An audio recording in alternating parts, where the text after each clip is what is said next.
Бисмиллах, Абу Бәкір Сыддық. Исламға шақырған кезімде Абу Бәкірден басқаларында алғашқыда сәл іркіліс пен күдіктену болды. Бірақ Абу Бәкірге исламды түсіндіргенімде еш күдіктенбестен, кідірместен иман келтірді. Хадис. Әзірет Абу Бәкір пайғамбарымыздан бірнеше жас кіші, әкесінің аты Осман болғанымен, Әбу Кухафа деген атпен танымал еді. Анасының есімі бүкіл жақсылықтардың анасы дейтін мағынаға саятын Уммул Хайр, жұбайының есімі Умму Руман. Одан бұрын Асма бинт Умайске үйленген еді. Абу Бәкір 3 қыз бен 3 ұлдың әкесі болды. Ислам дінінің пайғамбарымыздан кейінгі ең ардақты тұлғасы Абу Бәкір радиаллаху анха. Ол ислам діні жолында жанында, малында пида етуімен, туралық шынайылығымен басқаларға жарқын үлгі болды. Бүкіл ғұмыры биязылық, жомарттық, жанкештілік тәрізді адамдық асыл қасиет өрнектеріне толы. Әзірет Абу Бәкір әлемге ислам шуағы төгілмей тұрып та, сол қараңғылық дәуірдің өзінде де жан дүниесі нұрға толы еді. Ешқашан жансыз, қимылсыз, ақылсыз, өзге түгіл өзіне де пайдасы не зияны жоқ, дәрменсіз мешеу пұттарға бас иіп табынбаған, ішімдік пен құмар сияқты жахилия дәуірінің әдеттеріне мойын бұрмаған, туа біткен асыл рухты болатын. Әзірет Абу Бәкір Меккеде бай әрі беделді, көпшілікке сыйлы кісі еді. Құрайыштың түп шежіресі мен тарихын жетік білетін, ел дау-дамайға әділдік іздегенде соның төрелігіне жүгінетін. Абу Бәкір Сыддық саудамен айналысатын, сауда-саттықта еш қулық жасамайтын, айтқан сөзіне берік, кедей-кепшікке жәрдем етуді жақсы көретін. Сауда барысында көптеген елді мекендерді көрген, ішкі мәдениеті жоғары, қырағы қырандай байқағыш, ол өз дәуірінің адамдық құндылықтардан жұрдай болып рухани тығырыққа тірелгенін айқын сезе білді. Адамзатты бұл қорқынышты қараңғылықтан жарыққа алып шығар бір құтқарушының келуін зарыға күтті. Әрине, ол тұста Абу Бәкір сияқты жерде көзі ашық, көкірегі ояу, Әзірет Ибрахимнен алейхиссалам қалған таухид дініне сенген ханифтер де бұл нұрға ынтызар болатын. Көңілі тыншымай сан жаққа кетіп ізденіс үстінде жүрген Абу Бәкірдің мұсылман болуына мына жағдайлар себепші болды. Сол дәуірдің атақты шайыры Хус ибн Сайда үнемі Указ алаңында құтпа жасап, хақ пайғамбардың келуінің жақын екендігін ескертетін. Сирия сапарында пайғамбарымыздың поп Бахирамен кездесуінде куәлік етілуі, Йемендегі поп Настураның жақында бір пайғамбардың келетінін хабарлауы, өзінің көрген түсінде Меккедегі толықсыған айдың шуағын төгіп сәулесінің үйіне енгенін көріп, Тәурат пен Інжілді жақсы білетін дін адамдарына жортады. Олар соңғы пайғамбардың саллаллаху алейхи уассалам Меккеден шығатынын және Абу Бәкірдің соған еретінін айтады. Адамзаттың асылымен саллаллаху алейхи уассалам бала кезден дос болып, оны жақсы тануының да айрықша маңызы бар. Абу Бәкір сауда сапарымен Йеменде жүргенде Мекке халқы Мұхаммедке саллаллаху алейхи уассалам пайғамбарлықтың келгендігі туралы хабарды естіп, толқу үстінде болатын. Өз кітаптарынан жаңа пайғамбардың келетінін оқыса да, кейбір яһудилер мен христиандардың өздеріне де бұл хабар тосын естіліп аң-таң болып жатса, мүшриктер, ішіміздегі ешкімі жоқ жетімекке пайғамбарлық қалай келмек? Пайғамбарлық келер болса, руымыздың ішіндегі беделді біреуге келуі керек емес пе еді деп бұлқан-талқан болып алатайдай бүлінеді. Олар әсіресе пайғамбарымыздың өздері тәңір деп табынған пұттарының еш дәрменсіз екендігін айтқан, көңілдеріне қондыра алмай, оған наразылық танытып, қарсылық көрсетумен болды. Йеменде жүрген Абу Бәкір бұл соңғы жаңалықтан мүлдем хабарсыз еді. Меккеге оралған кезде оны Абу Джахил, Утба және Муайт сияқты қаланың бетке ұстарлары ортаға алады. Олар Абу Бәкірдің Мұхаммедке саллаллаху алейхи уассалам жақын дос екенін жақсы білетін. Абу Бәкір болмағанда олар пайғамбарымыздың әрекетіне саллаллаху алейхи уассалам әлдеқашан тосқауыл қоймақшы еді. Абу Бәкір оларға: жайшылық па, жаңалық бар ма? Мен жоқ кезде әлде бір нәрсе болды ма деді. Я, маңызды жаңалық бар. Ел ішінде үлкен бүлік шықты. Абу Тәліптің жетімегі аталарымыздың дініне тіл тигізіп, өзіне пайғамбарлық келгенін айтуда деп тегіс жамырасты. Бұны өзі айтты ма? Я, өзі айтуда, және біздің табынатын пұттарымызға үнемі тіл тигізуде.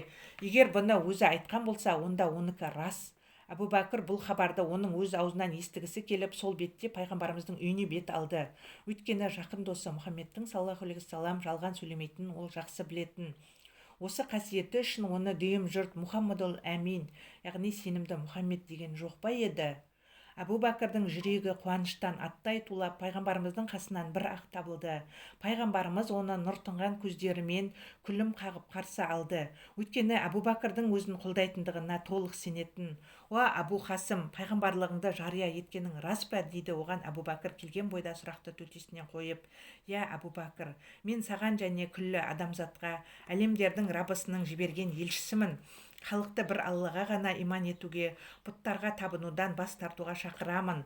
Әбу Бәкір бұл шақыруға еш кідірместен: «Уа Мұхаммед, мен куәлік етемін, сен Алланың елшісісің» деп алғаш иман еткендердің қатарына қосылу бақытына ие болды.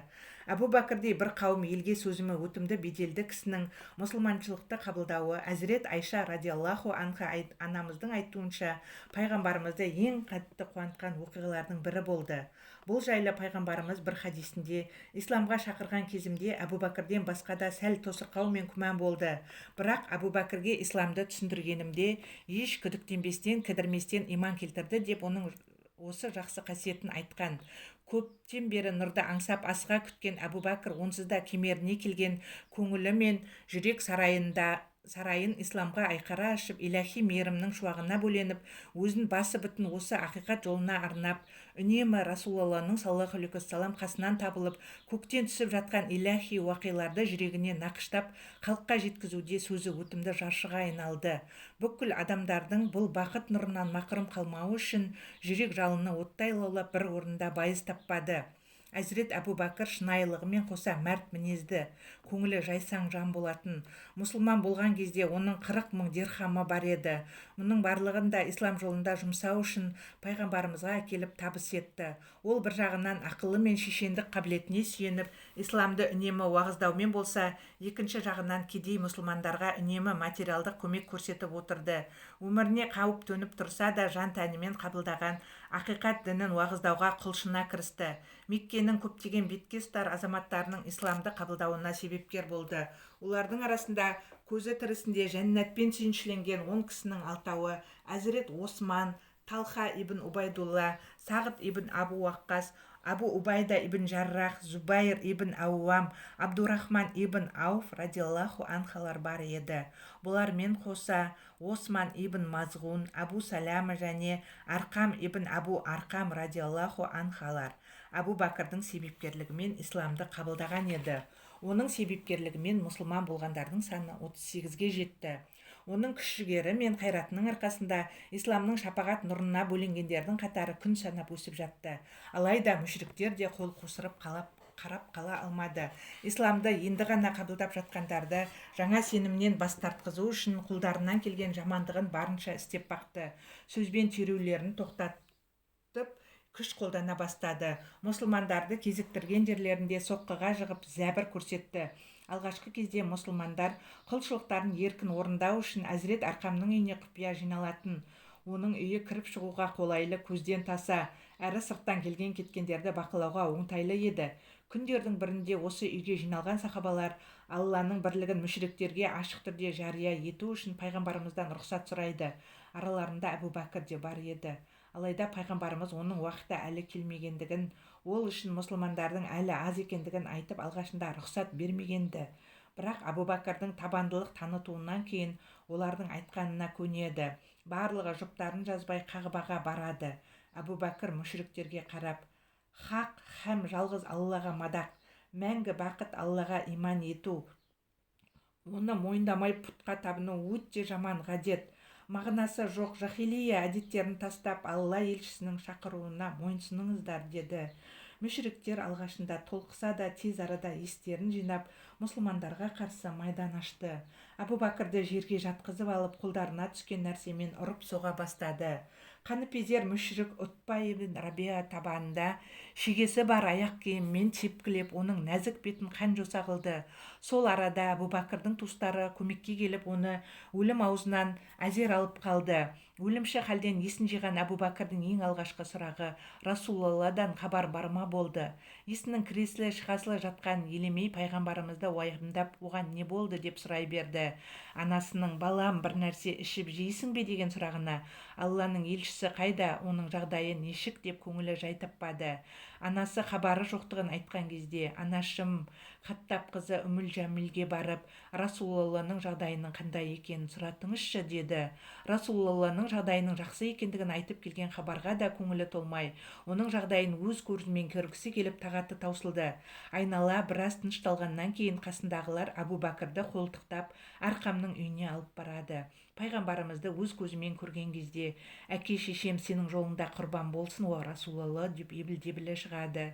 Пайғамбарымыз саллаллаху алейхи уассалам оны құшақтады. Оның бұл халі Алла елшісіне әсер етіп көздерінен мөлдір жас моншақтай төгілді. Адамзаттың ардақтысы саллаллаху алейхи уассалам бір түні Жәбірейілмен бірге Меккеден Ақса мешітіне, ол жерден Алланың құдіретімен басқа ұлы әлемдерге көтеріліп Миғражға шықты және сол түні қайта оралды. Ертеңіне бұл мұғжизаны айтып мүшриктерге хабар берді. Мүшриктер бұған сенбеді. Тіпті кейбір мұсылмандардың өзіне де бұл мұғжизаны мойындау ауыр соқты. Олар Абу Бәкірден ең жақын досыңның не айтқанын білесің бе? Бұл түні ол Ақса мешітіне барып сол жерде намаз оқығанын, ол жерде бұрынғы пайғамбарлармен жүздесіп көкке көтерілгенін және сол түні қайта оралғандығын айтуда деді. Абу Бәкір бір нәрсені айқындап алғысы келіп, сіздер мұны оның өз аузынан естідіңіздер ме? Деді. Я, өз аузынан естідік. Әзірет Абу Бәкір пайғамбарымыздың көкке көтерілгеніне шүбәсіз иланып, ол айтса бұл шындық. Мен Мұхаммедке саллаллаху алейхи уассалам және Алла тағаладан әкелген барлық ұлы нәрсеге кәміл сенемін деді. Кейін бұл Миғраж мұғжизасын пайғамбарымыздың өз аузынан естіп білгенде Абу Бәкір, сенің тура сөйлегеніңе ант етемін, сен Алланың хақ елшісісің, мен бұған тағы да куәлік етемін деді. Пайғамбарымыз саллаллаху алейхи уассалам оған илтипат білдіріп, уа Абу Бәкір, сен онсыз да сыдықсың, турашыл, шынайы деді. Содан бері бұл сипат қияметке дейін құрметті атау ретінде үнемі Абу Бәкірдің атымен қатар Абу Бәкір Сыддық атала бастады. Абу Бәкір Сыддық пайғамбарымызға деген адалдығы, берілгендігі мен жанкештілігінің арқасында оның жанына жақын тұтар ең жақсы көретін адамы болды. Алла елшісі саллаллаху алейхи уассалам исламды халыққа кеңінен насихаттау жөнінде және басқа да істерінде онымен жиі ақылдасып тұратын. Бұл жақын қатынас пайғамбарымыз саллаллаху алейхи уассалам қайтыс болғанға дейін еш үзілмеді. Соғыс алаңдарында хижретте де үнемі бірге жүрді. Қызы Әзірет Айшаны радиаллаху анха пайғамбарымызға некелестіру арқылы жақындық байланыстары туыстыққа ұласып күшейе түсті. Күн озған сайын Меккеде мұсылмандардың қатары көбейіп жатты. Мүшриктердің оларға жапа көрсетулері де күннен күнге арта түсті. Өмірлері мен діндерін сақтап қалу үшін мұсылмандардың ішінен бір топ Эфиопияға хижретке пайғамбарымыздан рұқсат алды. Қалғандары илахи әмір келгеннен кейін Мадинаға хижрет етті. Пайғамбарымыздың хижрет етуіне әлі рұқсат етілмегенді. Қасынан бір елі айырылмаған шынайы дос Абу Бәкір өзі жайлы сұраған кезде пайғамбарымыз саллаллаху алейхи уассалам оған, уа Абу Бәкір, асықпа, бәлкім Алла саған да бір хижрет серігін нәсіп етер деді. Абу Бәкір хижретте пайғамбарымызбен бірге болатынын түсінді. Өйткені Меккеде Әли, Абу Бәкір және пайғамбарымыздан басқа ешкім қалмаған еді. Алайда мүшриктер мұсылмандардың хижрет еткендерін де көре алмады. Олар пайғамбарымызды осыдан шығарып алғысы келмей бірден жиналып, Алла елшісін саллаллаху алейхи уассалам өлтіруді ұйғарды. Бірақ Алла сүйіктісіне саллаллаху алейхи уассалам Жәбірейіл арқылы хабар беріп, сол түні хижрет етуіне әмір берді. Сол түні хижреттегі жан серігі Абу Бәкір болды. Ол пайғамбарлар падишасымен саллаллаху алейхи уассалам бірге хижрет ететінін естігенде қуаныштан көз жасын төкті. Өліммен ұласуы мүмкін қатерлі сапарға шығатынын естігенде қуаныштан көз жасын төгу не деген жанкестілік десеңізші. Шыбын жанының кеудесінен ұшып кетуінен үрейленетін қорқақ адамдардың мұны түсінуі әрине оңай емес.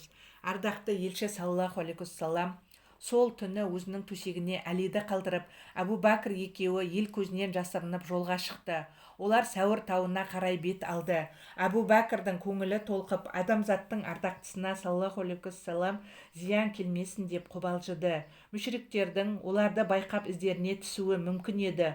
Ол өзін мүлдем ұмытып, тек қана пайғамбарымызды ойлаумен болды. Ардақты елшінің алдын орағытып, артынан түсіп, оңына бір, солына бір шығып, кенеттен келуі мүмкін қатерге қарсы қорған болуға тырысты. Олар түннің бір уақытында Сәуір тауындағы ішіне адам кірмеген үңгірге келіп жетті. Оның іші құрт құмырсқа, жылан мен шаянға толы еді. Үңгірге бірінші Абу Бәкір кіріп айналаны тексеріп, киімінің құрақтарымен тесіктерді бітеп шықты. Құрақ жетпегендіктен бір тесікті аяғымен бітеді. Алланың елшісі келіп оның қасына отырды. Ардақты елші саллаллаху алейхи уассалам көз шырымын алмақшы болып, оның тізесіне басын қойып мызғып кетті. қас қылғандай Әбу Бәкірдің тесікті бітеген аяғы жанын көзіне көрсетіп удай ашиды. Ауру жанына батса да пайғамбарымыздың ұйқысын бұзып алудан қорқып орнынан тұрып етпеді. Бірақ дызылдаған аяғы шыдатпай еріксіз көзінен жас ыршып кетті. Нұрлы жүзіне тамған ыстық көз жасынан оянып кеткен Алланың ардақты елшісі саллаллаху алейхи уассалам: "Саған не болды, о Әбу Бәкір?" деді. "Әке-шешем сенің жолыңда құрбан болсын, уа Расулалла. Аяғымды бір нәрсе шақты", деді даусылы қынжыла шығып. Адамзат баласының бақыты үшін жіберілген сүйікті пайғамбарымыз саллаллаху алейхи уассалам мүбәрәк түкірігінен жаққан кезде Әзірет Әбу Бәкірдің аяғының ашыған жері бірден тоқтады. Досының бұл жанкешті әрекетіне тебіренген пайғамбарымыз саллаллаху алейхи уассалам: "Я Алла, қиямет күнінде Әбу Бәкірдің дәрежесін менімен бірдей қыл", деді. Алла тағала осы үңгірде жасырынған екі мүбәрәк тұлғаны жаудың қолынан құтқару үшін өрмекші мен көгершінді пайдаланды. Алланың әмірімен өрмекші үңгірдің аузына тор тоқып, көгершін ұя жасады. Мүшриктер пайғамбарымыздың орнын сипап қалды. Оны табу үшін ең мықты ізкесушілерді жалдап жолға шықты. Ізкесушілердің бастап жүруімен олар пайғамбарымыздың тығылған үңгірінің аузына дейін келді. Үңгірдің аузындағы өрмекшінің ауы мен көгершіннің ұясын көріп алданған мүшриктер ол жерге адам кіруінің мүмкін еместігін ойлап кері қайтты.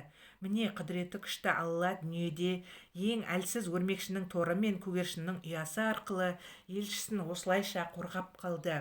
Сол кезде Әбу Бәкір пайғамбарымызға саллаллаху алейхи уассалам: "Аллаға ант етейін, өзім үшін қорықпаймын, бірақ көңілім қаламаған нәрсені сенің басыңа келе ме деп қорқып, сол үшін қапаланамын", дейді. Сенімді пайғамбар саллаллаху алейхи уассалам болса оған: "Үшіншісі Алла болған екі кісі үшін неге мұншалықты абыржисың? Уайымдама, Алла бізбен бірге", деп өзі үшін уайымдаған досының көңілін жұбатты. Пайғамбарымыз саллаллаху алейхи уассалам шынайылық пен жанкештіліктің өшпес үлгісі Әбу Бәкірмен бірге дұшпандарының қолына түспеу үшін осы 3 күн үңгірді паналады. 3 күн өткеннен кейін олар үңгірден шығып Мәдинаға қарай бет алды. Мәдинаға хижрет ислам тарихында жаңа дәуірдің басталуына арқау болды. Қатерлі де қиын жалаушылықтан кейін олар Мәдинаға келіп жетті. Олардан бұрын Мәдинаға хижрет еткен мұсылмандар мен жергілікті халық көшеге сыймай қадірлі қонақтарын құрақ ұшып құшақ жая қарсы алды. Шынайылық жақсы көргеніне ұқсау, барында жоғында соның жолына атау, өз болмысын сүйгеннің болмысында жоқ ету. Міне Әзірет Әбу Бәкірді жоғары мәртебеге жеткізген осы қасиет. Оған шынайы турашыл мағынасында сыддық дегізген сипаты, пайғамбарлар падишасына саллаллаху алейхи уассалам деген шынайылығы мен берілгендігінен келді. Ол Алла елшісінің айтқандарына еш қалтқысыз сенетін, өйткені оның досы достың да дұшпанның да бірауыздан Мұхаммадул Амин, сенімді Мұхаммед деп қабылдаған асыл жан еді. Әбу Бәкір Сыддықтың ардақты елшіге саллаллаху алейхи уассалам қылаусыз сенімі мен парасаттылығын Худайбия келісімі кезіндегі әрекетінен аңғаруға болады. Алла елшісінің мүшриктердің ұсынған қиын шарттарын қабыл етіп, бейбіт келісімге баруын сахабалардың көпшілігі алғашында түсіне алмай қарсы шықты. Омар сияқты ақылды сахабаның өзі бұл келісімнің астарындағы сырды ұғына алмай әбігерге түссе, Әбу Бәкір өзіне келген адамдардың бәрінің Алла елшісі бұлай жасаған болса, демек білген бір ақиқаты бар деп сабырға шақырды. Әбу Бәкір бұл жайлы былай дейді: "Ислам үшін Худайбиядан асқан ұлы жеңіс болған емес, бірақ адамдар ол күні Мұхаммед пен оның Раббысы арасындағы сырды түсіне алмай асығыстық жасады. Худайбия келісімі сырт көзге жеңіліс сияқты көрінгенімен, ақиқатында Құранда Фатх сүресінде баян етілгендей айқын жеңіс болды. Худайбия келісімінің нәтижесінде кескілескен екі жақтың арасында тыныштық орнады. Мұсылмандар өз діндерін қорықпай уағыздай алатын болды. Мүшриктер болса мұсылмандарды жақыннан тану үшін мүмкіндігіне ие болды. Мұсылмандармен қоян-қолтық араласып, оларды таныған сайын бойларындағы адалдық, шынайылық пен адамгершіліктің керемет үлгісін көріп, жаңа дінге деген қызығушылықтары арта түсті. Көптеген адам исламды қабылдаса, бірқатары дұшпандықтан бас тартты. Худайбия келісімнен кейін мүшриктердің ең жаужүрек, жеңілмес қолбасшысы Халид ибн Уалид пен айлалы саясаткер Амр ибн Ас тағы сол сияқты ұлы тұлғалары мұсылмандықты қабылдады. Худайбия келісімі мен Меккенің алынуына дейінгі 2 жылдық қысқа уақыт аралығында мұсылман болғандардың саны Алла елшісіне саллаллаху алейхи уассалам пайғамбарлық келген кезден бастап өткен 20 жылда иман келтіргендерден ондаған есе артық. Демек, бұл бейбіт келісім жеңіліс емес, исламның ұлы жеңісі. Пайғамбарымыз төсек тартып жатқанда сахабалар жағдайын сұрап, жиі-жиі барып тұратын. Араларында Абу Бәкір де болған сондай зияраттардың бірінде пайғамбарымыз саллаллаху алейхи уассалам Алла дүние мен ақыретті таңдау мәселесін құлының еркіне берді, алайда құл ақыретті таңдады деді. Бұл сөздің астарлы мағынасын алғашқында ешкім түсіне қоймады. Пайғамбарымыз саллаллаху алейхи уассалам ишарат сөзбен өзінің өлімін меңзегенін түсініп, жалғыз Абу Бәкір ғана көз жасын төгіп былай дейді: әкеміз, анамыз, бала-шағамыз, дүниеміз бен жанымыз сенің жолында құрбан болсын, о Расулалла. Пайғамбарымыз саллаллаху алейхи уассалам оның бұл парасаты мен сезімталдығына толқып: уа Абу Бәкір, көңілің босамасын.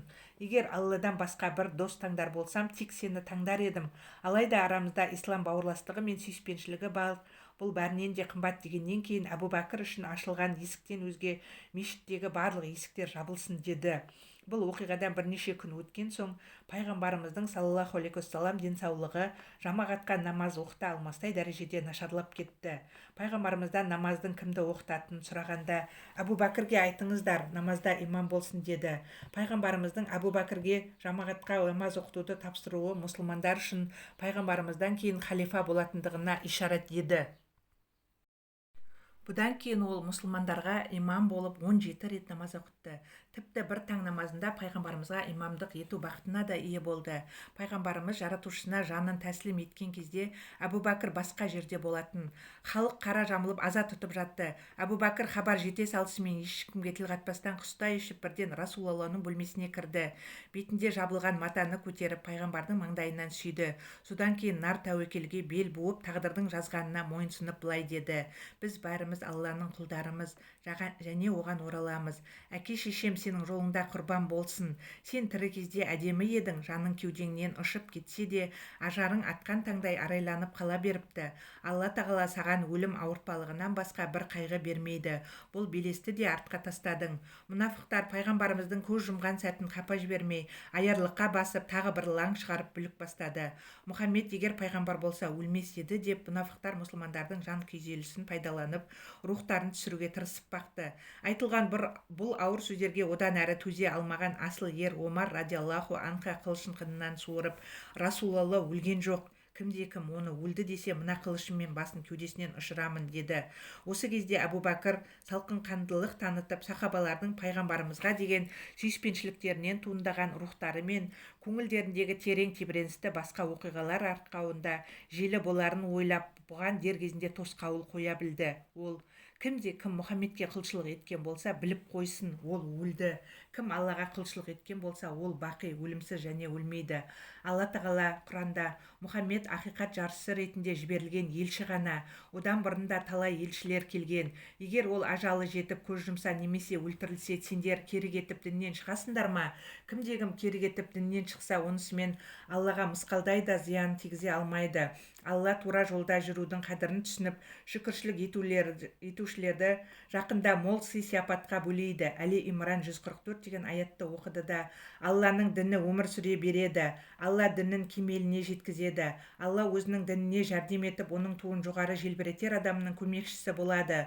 Қолыңызда Алланың кітабы бар. Ол нұр әрі шипа. Алланың адал қылғаны мен харам қылғаны сонда мәліме етілген деп, жиналған жұртқа басу айтып, Расулалланың бұл дүниеден өтуімен оның қызметінің тоқтап қалмайтындығын білдірді. Жұртшылық абдырап қалған сын сағатта Абу Бәкір салқынқандылығымен, парасатымен адамдардың мұңды көздеріне дем беріп, қайғыға бел алдырмауы үшін қам жасады. Абу Бәкір беделді сахабалардың келісімімен бірауыздан халифа болып тағайындалды. Өйткені сахабалардың барлығы пайғамбарымыздан көңіліндегі адам Абу Бәкір екенін жақсы білетін. Абу Бәкір халифа болып тағайындалған күннің ертесіне мешіттегі мінбеге шығып былай дейді: уа әлеумет, мен араларыңыздағы ең жақсы кісі болмасам да, сіздерге басшы болып сайландым. Құран мен пайғамбарымыздың сүннеті бізге үйретілді. Біз не нәрсе білсек те соның арқасы. Шамам келмейтін жауапкершілігі ауыр істі еріксіз мойныма алдым. Бұл міндетті абыроймен алып жүре алатын біреудің сайлануын қалар едім. Сіздерге Алладан қорқыңдар деймін. Аз кем үнсіздіктен кейін Абу Бәкір жаңа тыныспен қайта үн қатты: уа халайық, міндетімді өз деңгейінде дұрыс орындасын десеңіздер, маған қалтқысыз бағынып жәрдем етіңіздер. Егер жаман жолға бет алсам, тура жолға түсіріңіздер. Туралық бір аманат, жалған бір қиянат. Иншалла, араңыздағы ең әлсізі, менің қасымда ақысын алғанша ең күштіңіз. Араңыздағы ең күштіңіз де мойнында біреудің ақысы бар кезде, оны иесіне алып бергенге дейін ең әлсізі болады. Мен Алла мен Расулының жолынан ауытқымасам, сіздер де маған бағыныңыздар. Алла мен елшісінің әмірлеріне қарсы келсе, маған бағынбасаңыздар да болады. Өзім және сіздер үшін Алладан кешірім сұраймын. Абу Бәкір Сыддық радиаллаху анха халифа болған соң пайғамбарымызға деген ыстық ықыласын суытпай, мойнына жүктелген қызметті атқаруға кірісіп кетті. Ең алғашқы ісі, пайғамбарымыздың аяқтамай қалған ісі, Усаманың басшылығындағы әскерді Сирияға аттандыру болды. Сахабалардың кейбіреулері сол кездері пайда болып келе жатқан жалған пайғамбарлар мәселесін алға тартып, әскердің жорыққа аттануын кейінге қалдыруды ұсынды. Бұған халифа Абу Бәкір: Аллаға ант етемін, егер жолбарыстар мен қасқырлар Мәдинаға келіп қауіп төндірсе де, Алла Расулының бұйрығын орындаймын. Өйткені ол Усаманың әскерін міндетті түрде аттандырыңдар деп кетті деп жауап берді. Әзірет Омар Усаманың әлі жас екендігін ескертіп, одан үлкенірек біреудің қолбасшы етіп тағайындалуын ұсынғанда, уа хаттабылы, Усаманы Алла елшісінің өзі қолбасшысы етіп тағайындағанын біле тұра, бұл әмірді қалай өзгерте аламын деп Алла Расулына шынайы берілгендігін көрсетті. Әскерді аттандырмас бұрын Абу Бәкір Усамаға исламның соғыс құқығына байланысты мына маңызды қағидаларын қатаң ұстануын бұйырды. Шектен шығып қиянат жасамаңдар, уәделеріңді бұзбаңдар, өлтірілгендердің ағзаларын кеспеңдер, балаларды, қарттарды және әйелдерді өлтірмеңдер, құрма ағаштарын кесіп өртемеңдер, жеміс беретін ешбір ағаштарды кеспеңдер, қой, сиыр немесе түйелерді қажеттіліктен тыс соймаңдар, жолда, шіркеулерде құлшылық жасаушыларға тиіспеңдер. Усаманың басшылығындағы әскер Абу Бәкірдің берген нұсқауы бойынша жүріп кетті.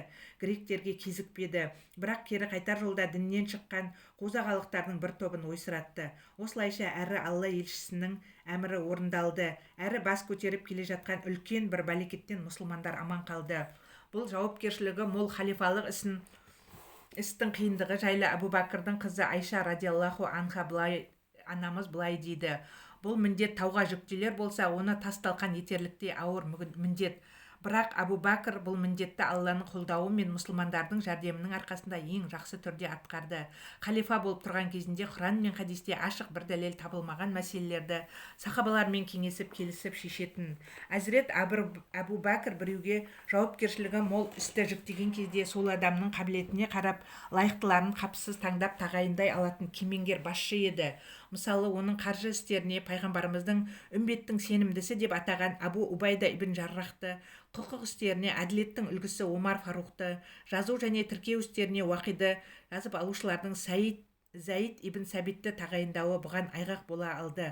Ол әкімдер мен әскер басшыларына үнемі жазбаша түрде кеңес беріп отыратын. Осындай кеңестерінің бірі Икримаға радиаллаху анха жіберген мына хатында көрініс тапқан: істеймін деп уәде берген ісіңді істе, сөз берсең оны орында, ескерту жасаудан қорықпа. Бірақ бұны істегенде нені айтып, нені айтпау керектігін абайла. Кінәліге кінәсінен артық жаза берме, жазаға лайық болған адамның жазасын беруді кешіктірме. Әбу Бәкірдің қарапайымдылығы, кішіпейілдігі мен әділдігі халифа болып тағайындалғаннан кейін де бір мысқал өзгермеді. Ол өз күнін өзі көріп, отбасының нәпақасын өзі маңдай терімен табудың жолдарын ойлап, соған ұмтылды. Мемлекет қазынасынан ақша алу үш ұйықтаса түсіне кірмейтін. Ол саудамен айналысқысы келді. Сондай күндердің бірінде базарға беттеген оның алдынан Әзірет Омар шығып, оған халифа болғандығы үшін Байтул малдан, мемлекет қазынасынан айлық тағайындалуын ұсынды. Әзірет Абу Бәкір: алған бұл айлығымды кері өтей алмаймын ба деп қорқамын деген еді. Бірақ Омар оған уақытының тек мемлекет істеріне ғана жетерін, сауда жасауға уақыт қалмайтынын айтып, ақырында қазынадан күн көрінуіне жетерлік айлық алуға көндірді. Бірақ ол қайтыс боларда алған айлығының өзінің мирасынан есептелініп, өзінен кейін келетін халифаға берілуін өсиет етіп жазып кеткен. Абу Бәкірдің радиаллаху анха халифа болып тұрған кезіндегі жасаған қызметтеріне қысқаша тоқтала кеткен жөн. Пайғамбарымыз саллаллаху алейхи уассалам қайтыс болмай тұрып ақ Ямама Йемен және басқа да жерлерде жалған пайғамбарлар шыға бастаған еді. Олар тайпаларын өздерінің ырқына бағындырғысы келіп, пайғамбарымыздың көз жұмуын пайдаланып әрекетке көшті. Абу Бәкір радиаллаху анха оларға әскер жіберіп, жаңадан бой көтеріп жатқан бүлікті басып тастады. Пайғамбарымыз саллаллаху алейхи уассалам қайтыс болғаннан кейін кейбір араб тайпалары діннен шыға бастады. Яхудилер мен христиандар да қарап жатпады. Бұл мұсылмандардың жағдайын қиындатты. Абу Хурайраның айтқанында, егер Абу Бәкір болмағанда, пайғамбарымыздың дүние салуынан кейін мұсылмандар күйреуге ұшырар еді. Бұл жайлы кезінде қаталдығымен танылған Омар ибн Хаттаб діннен шығушыларға қарсы жасалған соғыста Абу Бәкірдің менен қатал және өте ынталы екенін көрдім. Ол халифа болып тұрған кезінде халықты ислам әдептеріне керемет баулығаны соншалық, мен билікті қолыма алған кезімде оларды басқаруда еш қиындық көрмедім деп, болмысынан жұмсақ мінезді Абу Бәкірдің ақиқатты қорғауға келгенде босаңдық танытпай үлкен жауапкершілікпен қарағандығын атап көрсеткен. Абу Бәкір Алланың көмегі мен өзінің басшылық қабілетінің арқасында мұсылмандарды бұл қорқынышты апаттан құтқарып, ислам бірлігін сақтап қалды. Оның ислам үшін атқарған ең маңызды ісінің бірі Құранды жинатуы. Ямама соғысында көптеген хафыздардың шейіт болуы, сонымен бірге әртүрлі материалдарға жазылған Құран аяттарының жоғалып кету қаупін туғызды. Әзірет Омардың жасаған ұсынысына Абу Бәкір алғашында пайғамбарымыздың көрізі тірі кезінде жасамаған, мен қалай жасаймын деп тартыншақтаса да, бұл істің маңыздылығын сезінгеннен кейін Құранды жинастыруға бұйырды. Құранның жинастырылуы үшін арнайы алқа құрылып, жетекшілігіне Құранды ең жақсы оқып білетін жас Зәйд ибн Сәбит тағайындалды. Пайғамбарымыздың көз алдында жазылғандығына екі куәгердің куәлік етуі шартымен Құран аяттары жинастырылды. Бір жылдың ішінде бөлек-бөлек болған Құран парақтары бір жерге жиналды. Әбу Бәкірдің әмірі бойынша Құран ең жақсы білетін сахабалардан құрылған арнайы алқаның алдында оқылып бір ауыздан қабылданды. Халифа Әбу Бәкір жинастырылған бұл Құранды өмірінің соңына дейін өзінің жанында сақтады. Ол қайтыс болғаннан кейін бұл нұсқа Омар ибн Хаттабқа, одан кейін Омардың қызы әрі пайғамбарымыздың жұбайлары Хафса радиаллаху анха анамызға берілді. Алла Расулының саллаллаху алейхи уассалам халифасы Әбу Бәкір исламды мұқтаж көңілдерге жеткізу үшін әскер жасақтады. Ол Алланың қылышы атанған Халид ибн Валидтің басшылығындағы бір әскерді Иракқа жолдады. Бұл әскер жеңістен жеңіске жетіп, Ирактың үлкен бөлігін қол астына қаратты. Иракты алғаннан кейін Халид ибн Валидті Сирияға аттандырды. Бірақ ол жердің алынғандығы жайлы сүйінші хабарды есту пешенесіне жазылмапты. Хиджраның 13-ші жылында Әбу Бәкір дүние салды. Ол тақуалығымен және Аллаға шын берілген құлдығымен де ерекшеленді. Бір күні сахабалар пайғамбарымыздың айналасына жиналып отырған кезде Алла елшісі саллаллаху алейхи уассалам оларға: бүгін кім ораза ұстады, кім жаназаға қатысты, кім бір бақырды тойдырды, кім аурудың көңілін сұрап барды деп жеке-жеке қойған сұрақтарының бәріне Әбу Бәкір мен деп жауап берген. Сол кезде ардақты елшісі саллаллаху алейхи уассалам күлімсіреп, бұл ерекшеліктер кімнің бойынан табылса, ол жәннатқа кіреді деген еді. Әзірет Әбу Бәкір Құранды мақамдап өте әдемі оқитын. Ол Құран оқыған кезде өзі де егіліп, өзгені де толқытатын. Исламның алғашқы жылдарында Меккедегі мүшриктердің әйелдері, балалары мен құлдарының өзі де оның Құран оқығанын тыңдау үшін айналасына жиналып қалатын. Бірақ мүшриктер бала-шағамызды дінімізден бездіреді деп қорқып, бұған кедергі жасаумен болатын. Ол Құранды түсіну және сүннетті білу жағынан да сахабалардың арасындағы ең білгірі. Өйткені Расулалламен үнемі бірге жүріп, бойындағы бар қабілетін исламды, Құранды үйренуге бағыттаған еді. Сондықтан да пайғамбарымыз саллаллаху алейхи уассалам тірі кезінің өзінде оған пәтуа беруге рұқсат еткенді. Әзірет Әбу Бәкір қай аяттың не үшін және қалай түскендігін өте жақсы білетін. Ол жомарттығы жағынан да алдына жан салмайтын. Жомарттығы соншалық тіпті бүкіл дәулетін Алла жолында жұмсауға дейін баратын. Бұл жайлы Әзірет Омар былай дейді: исламның кең таралуы үшін Расулалла бірде жәрдемдесуімізді бұйырды. Бұл менің байлығымның ең көп кезі. Ішімнен: ой, осы бүгін Әбу Бәкірден озбасам ба дедім. Мал мүлкімнің жартысын Алла елшісіне әкеліп табыс еттім. Алла елшісі: уа Омар, отбасыңа не қалдырдың деді. Не мүлкімнің жартысын қалдырдым деді. Біраздан кейін Әбу Бәкір келді. Ол мал мүлкін тегіс алып келген екен. Расулалла саллаллаху алейхи уассалам одан: уа Әбу Бәкір, сен отбасыңа не қалдырдың дегенде оның жауабы мынау болды: оларға Алла мен Расулының сүйіспеншілігін қалдырдым. Мұны естіген мен Бұдан кейін жақсылық жасау жолындағы жарыста мен Абу Бәкірден ешқашан да оза алмаспын деп түйдім. Алланың сүйікті елшісі саллаллаху алейхи уассалам Абу Бәкірдің радиаллаху анха жомарттығы мен жанқиярлығы үнемі жоғары бағалап мақтан тұтатын. Ол маған дүние мүлкімен сұхбаттасуы жағынан адамдардың ең жомарты Абу Бәкір десе, басқа бір хадисінде Абу Бәкірден басқа істеген істерінің құнын өтей алмаған ешкімім жоқ. Біздің қасымызда оның жомарттығы сондай, қиямет күні оның қарымын тек Алла ғана бере алады деген. Алла елшісі саллаллаху алейхи уассалам әзірет Абу Бәкірдің ислам діні үшін жасаған жақсылықтарын, шынайылығы мен жанқиярлығын әрдайым мақтап, оны басқаларға үлгі өнеге ететін. Пайғамбарымыздың ішкі жан дүниесін ең жақсы түсінетін де Абу Бәкір радиаллаху анха еді. Пайғамбарымызға деген сүйіспеншілігі мен ислам дінінің кең жайылуында бүкіл сахабаның ішінде оның орны ерекше болатын. Ол жақсылық пен жомарттық шыңына шықты.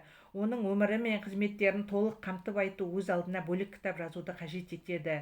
Адамды таңғалдырып, тамсандырар ғұмыр кешкен адал серік абзал тұлға жайлы Мұхаммед Мұстафаның саллаллаху алейхи уассалам сөздерінен бірнеше мысал берейік.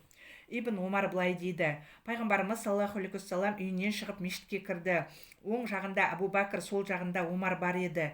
Екеуінің қолдарынан ұстап тұрып, қиямет күнінде біз осылайша қайта тірілеміз деді. Басқа бір хадисінде: кімде-кім Алла разылығы үшін садақа берсе жәннатта, уа Алланың сүйікті құлы, мына жерге кел, бұл есікте көп жақсылық пен мол берекет бар деп шақырылады. Көп намаз оқығандар жәннаттың намаз есігінен, мужахидтер жихад есігінен, көп садақа бергендер садақа есігінен, ораза ұстағандар раян есігінен шақырылады.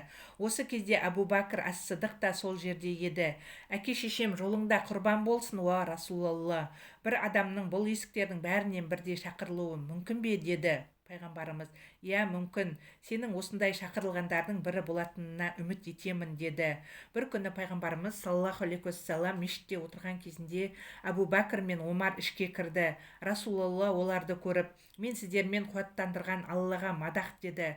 Пайғамбарымыздан: уа Расулалла, адамдардың ішінде сізге ең сүйікті болған кім деп сұрағанда пайғамбарымыз саллаллаху алейхи уассалам: Айша деді. Еркектерден кімді атар едіңіз дегенде оның әкесін деп жауап берген. Әзірет Абу Бәкір халифа болған кезінде өзіне берілген халифатуллах, Алланың халифасы деген атақты алмай халифату Расулуллах, Расуланың халифасы атауды жөн көрді. Жахилия дәуірінің өзінде тайпалар арасындағы дау-дамайды шебер шеше білетін беделді мәдениетті жоғары Абу Бәкір шежіре ілімін жақсы біліп, сол дәуірдің бүкіл жаман қасиеттерінен бойын аулақ ұстады. Аса көркем мінездерін исламды қабылдағаннан кейін кемелдендіре түсті.